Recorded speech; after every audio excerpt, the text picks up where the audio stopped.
Hello, everyone. My name is Ariella Wagner. I'm the founder of SunRay Construction Solutions. We help thousands of general contractors, subcontractors, and suppliers secure their lien and bond claim rights. Today, we have another spectacular webinar. How do I get paid after I send my notice of non-payment / bond claim? So without further ado, I'd love to introduce the amazing construction attorney, Alex Barthet. Thank you, Ariella. My name is Alex Barthet. I am a board-certified construction attorney here in Florida. And today we're going to talk about how do you get paid after you send that notice of non-payment, your bond claim on those bonded jobs. So let's get right into it. Let's talk about what's on today's agenda. We're going to talk about what a bond claim is. We're going to talk about what the deadlines are, so we're all on the same page about what those deadlines that you need to be tracking are. I'll mention the new notice of non-payment form just briefly because it's pretty old now, a few years old. Everyone should be using the new form. If you use SunRay, you're definitely using the new form, but I just want to make sure that everyone's on the same page with that. And then we'll talk about the meat and potatoes of the presentation, how to get paid after making the bond claim, and we will answer any questions that you may have at the end of the presentation. So to ask questions, you'll use the GoToWebinar chat box, which is on your screen. Go ahead and submit the questions. We will answer them all at the end. Please do not include the names of any people or companies in your questions. All right, let's get right into it. So what is a payment bond claim? A payment bond secures a lienor's right to payment. As you know, instead of when you do work on a private job where there is no bond, your right is a claim against the property. There are ways for that property to be exempt from liens, and the main way to do that is to have a bond. The bond is not posted by the owner, the bond is posted by the general contractor. Almost every public project has a bond, and many large private projects have bonds. Typically, a bond may be required by a lender on a private job, and certain laws exist that require public jobs to have bonds. Do you know if a job is bonded? Well, the easiest way is if you use SunRay to do your notices, to the extent that they find that in their research that the job has a bond, they will make sure to put that bond on notice. But if you wanted to do the work yourself, what you'll do is you'll look for the Notice of Commencement. That's the document that's recorded at the beginning of a project. Reference to that bond should be made in the Notice of Commencement. This is on private projects. On public jobs, there's typically no Notice of Commencement, so the way you find out if the job is bonded is to look for a copy of the bond that's been recorded. So the contractor is supposed to record a copy of the payment bond when they start the project on a public job. So that's the way you can find out if a job has a bond or not. Now, let's talk about what the bond deadlines are, and we're going to break this down into a few major categories. So let's start with private bonded projects. So this would be a condominium building, an apartment complex, an industrial facility. These are private jobs, not public jobs. So what are the deadlines? Let's go through the general rules. If you have a contract with the bonded prime contractor, which means you're a direct subcontractor, then you don't need to send a notice to owner or what is called with respect to bonded jobs, a notice to contractor. Now, I strongly recommend that you do. My advice to all of our clients is you should set up a process in your office where any job over a certain amount of money, you send a notice to owner. You don't start to dissect the rules to determine whether or not you need a notice on this job and you don't need it on that one. Usually we find that that's when clients make mistakes, is that they are trying to save a few bucks and they make a mistake, and when they should have sent a notice, they didn't. There's never any harm in sending a notice when you don't need one, There is a lot of harm if you should have sent one and you never did. So whether that threshold is $500, $2,500, $5,000 in your office, our advice is any job over that threshold should automatically be noticed early on. So if you have a contract with a bonded prime contractor, you don't need to send this first notice, the notice to owner, but you should. So then the next deadline that you need to serve, that you need to keep track of, is the notice of non-payment. This document needs to be served no later than 90 days from your last work on the project or last delivery of materials to the project. Just recognize that the last work does not include punch list work, warranty work, or repair work to fix your defective work. So it's got to be real work. It can be change order work that's approved, but it can't be punch list or warranty work. So this has to be done within 90 days of your last work. Remember also that 90 days is 90 calendar days, not work days. And the only exception to this 90-day rule is if the last day falls on a weekend or legal holiday, then you get to roll it to the next day. So for example, if the 90th day was a Saturday, it would go to Sunday, and therefore it would go to Monday. And if Monday was a national holiday and therefore the post office and courts were closed, it would go to the Tuesday. But otherwise, you're going to count every holiday and weekend throughout that 90 days until you get to the end. And then the last deadline that you need to keep track of is that you need to file a lawsuit on this bond no later than 1 year from your last work or delivery of materials to the project. If you don't file that lawsuit within the 1 year, you automatically lose any rights to make a claim on that bond. So one of the things you have to keep track of is that you may submit a bond claim, your notice of non-payment. You may be corresponding back and forth with the surety who's asking for information. You may provide certain backup, and you're thinking that everything is running according to plan. And then you find out that it's been more than a year. You will have lost your rights. Typically, the surety at that point will send you a letter denying the claim because it's time barred. You've waited too long. So don't fall into the trap of thinking that the surety is there to help you. If in a perfect world, they'd love not to pay you. So the way that you keep them on point is to make sure that you don't let this 1 year from last work date slip, to file a lawsuit in court to preserve your rights. So what are some of the other rules with respect to private bonded work? Well, I talked to you about what the rules are if you have a direct contract with the bonded contractor. So maybe it's the owner, general contractor, and you're the plumber. What if you're the subcontractor or the material supplier to a subcontractor? What do you need to do? Well, the first thing you need to do is serve a notice to owner or notice to contractor within 45 days of your first work or delivery of materials to the project. 45 days is counted just like the 90 days, so you count every weekend and legal holiday, except when the 45th day may happen to fall on a weekend or legal holiday, you get a little extra time. One of the things you should absolutely be cautious about is that the 45th day, just as with the 90th day, is the day it has to be received. So if you're starting the notice to owner process on day 43, you're going to have real problems because you're not going to get it into the owner's hands and all of the other people that need to get it by the 45th day. There is an interesting rule in the Florida statutes which says that if it gets sent a certain way by certified mail with what's called a mail log or a manifest that verifies that by the 40th day, 40th day, it's been taken to the post office, then whether it's actually delivered or not, it's deemed served.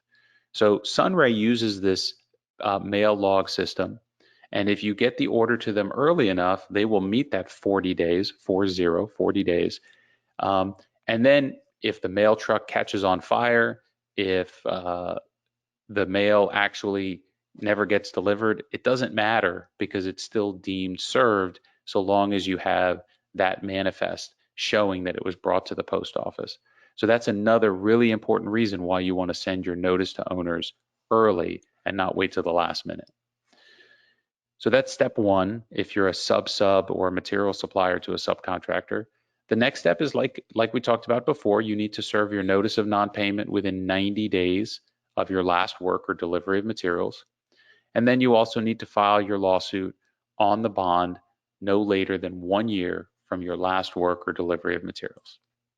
Now, keep in mind that there may be other payment bonds on the project that are in addition to the contractor's bond. So we said that the owner may require the general contractor to get a bond, but the general contractor could require, if we take my example, the plumber to get a bond.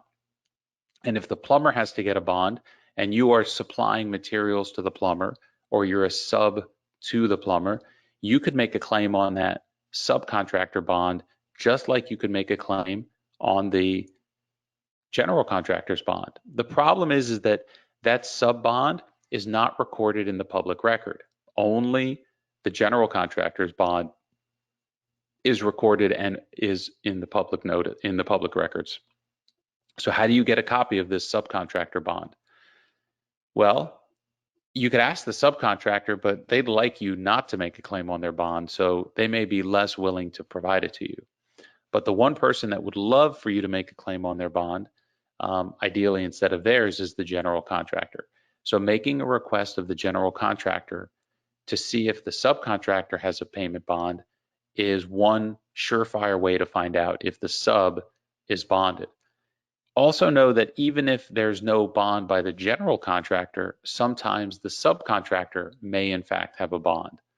So don't think that the contractor has to have a bond for the sub to have a bond. It's possible that the sub has a bond and the GC does not. So in that case, you may have lien rights on the project and also have a bond claim against the subcontractor.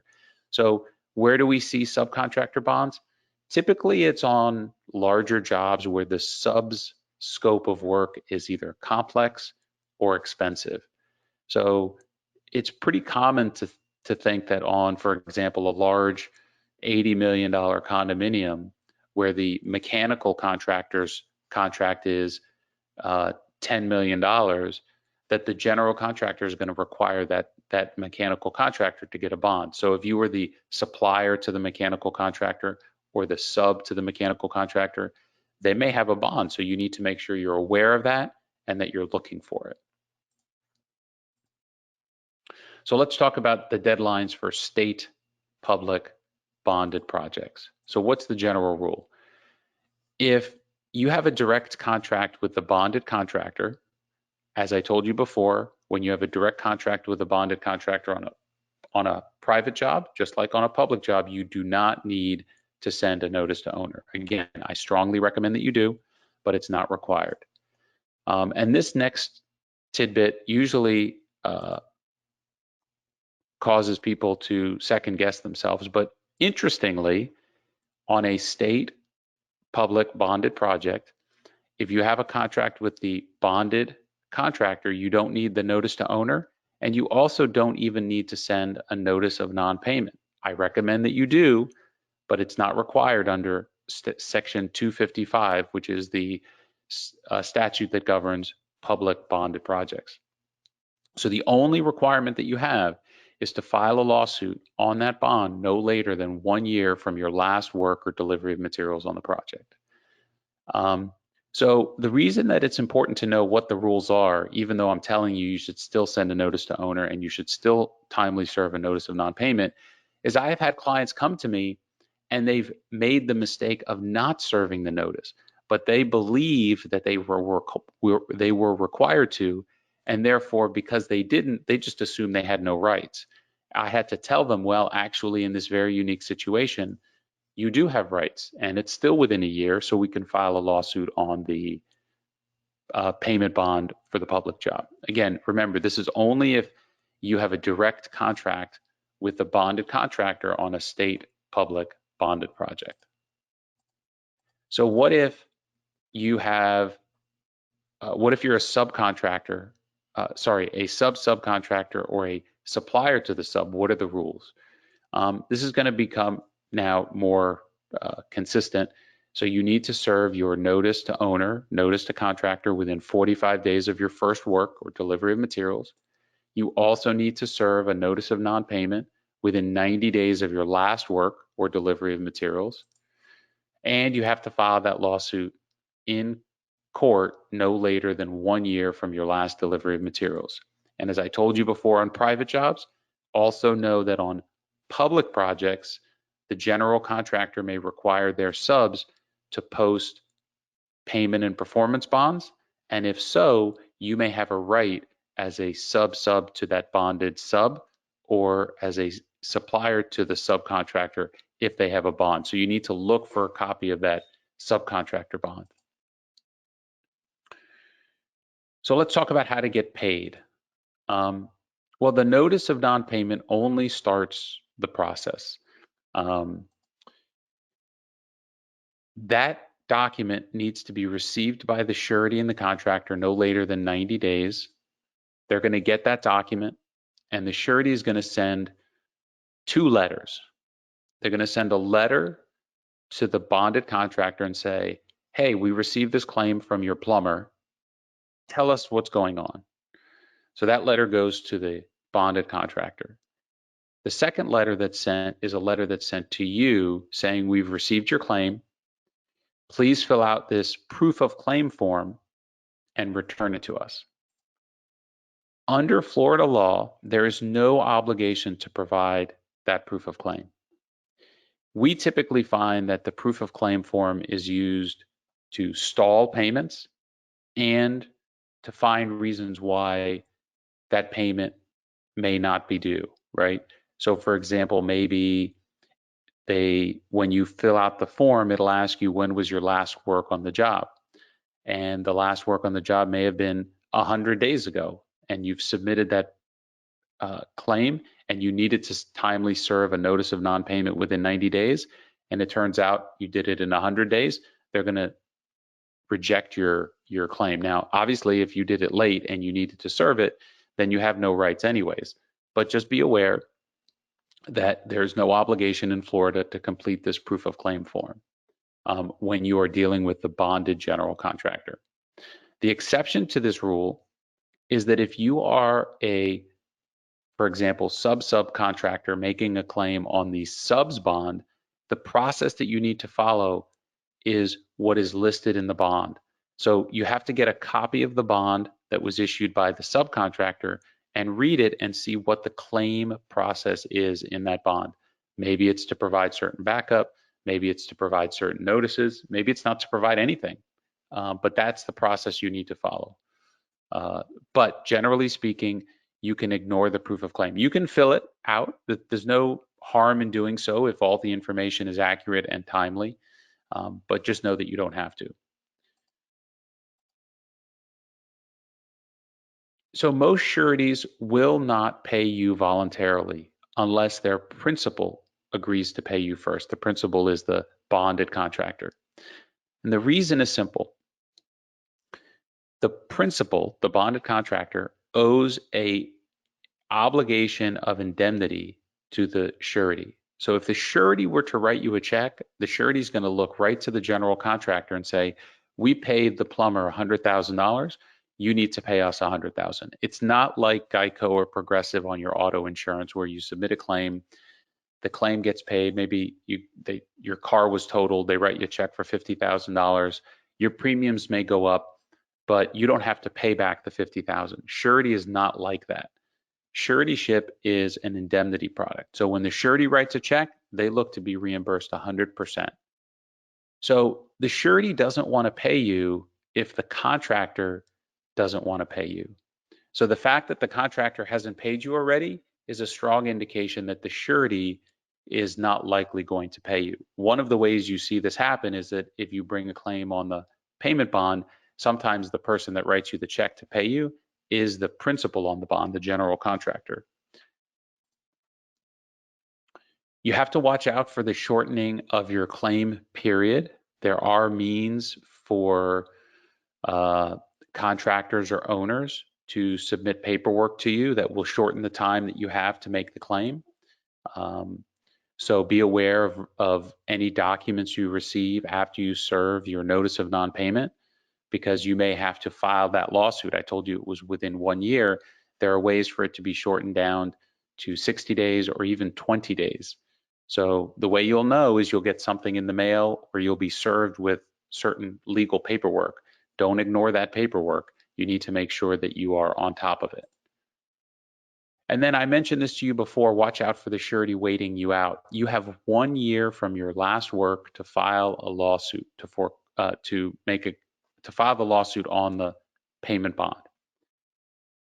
If you just wait for the surety to do the right thing and they wait you out more than a year, they will then deny the claim. So as you get closer to the year and you've decided to keep waiting, just know that if you don't get a satisfactory answer, which typically means a check in the mail, then you need to hire a lawyer and file that lawsuit right away. Do not keep waiting. So when will they pay you?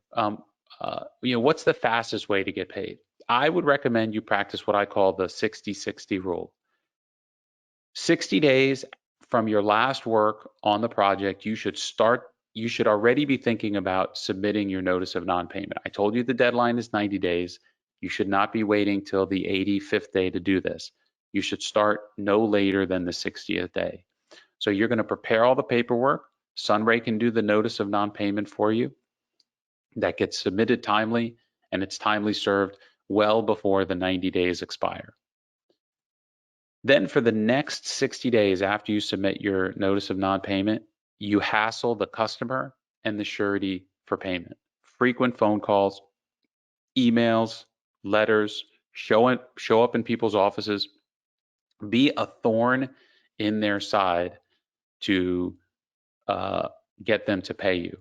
The more of a hassle that you are, the higher likelihood it is that you'll get paid. Our most successful clients at collections have a tenacious attitude when it comes to getting paid.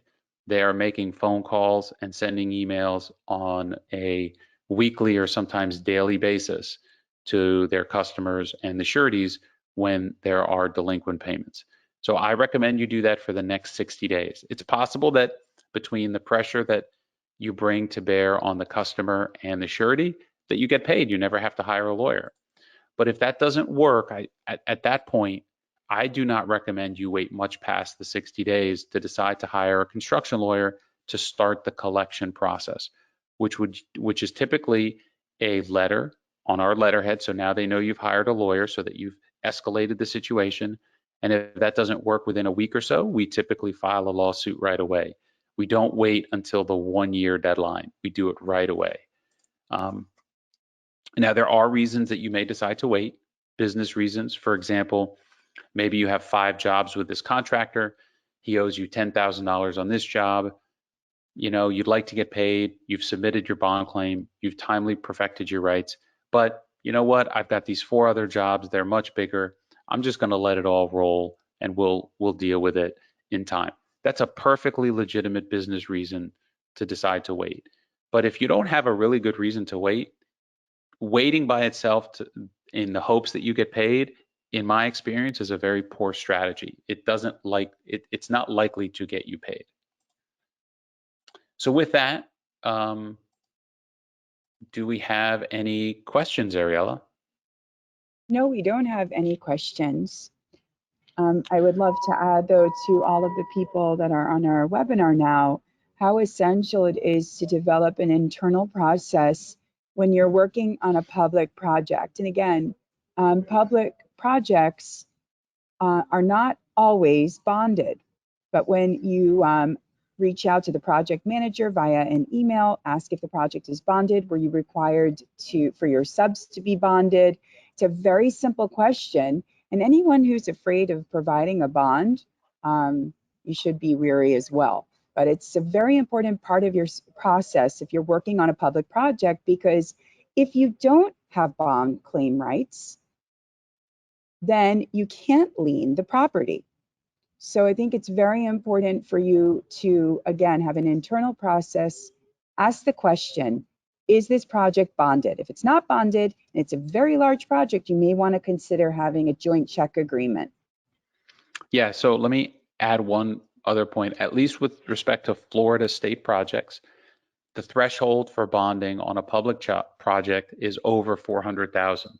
So it's possible that the job is $380,000 in total.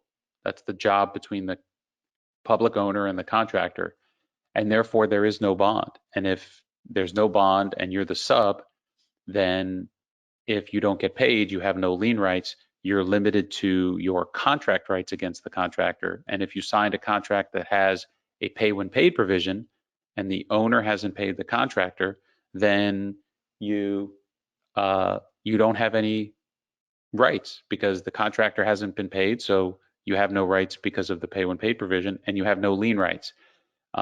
Any job over 400,000 is required to be bonded, and any job between 200,000 and 400,000, it's at the discretion of the Board of County Commissioners on whether or not they want the job bonded.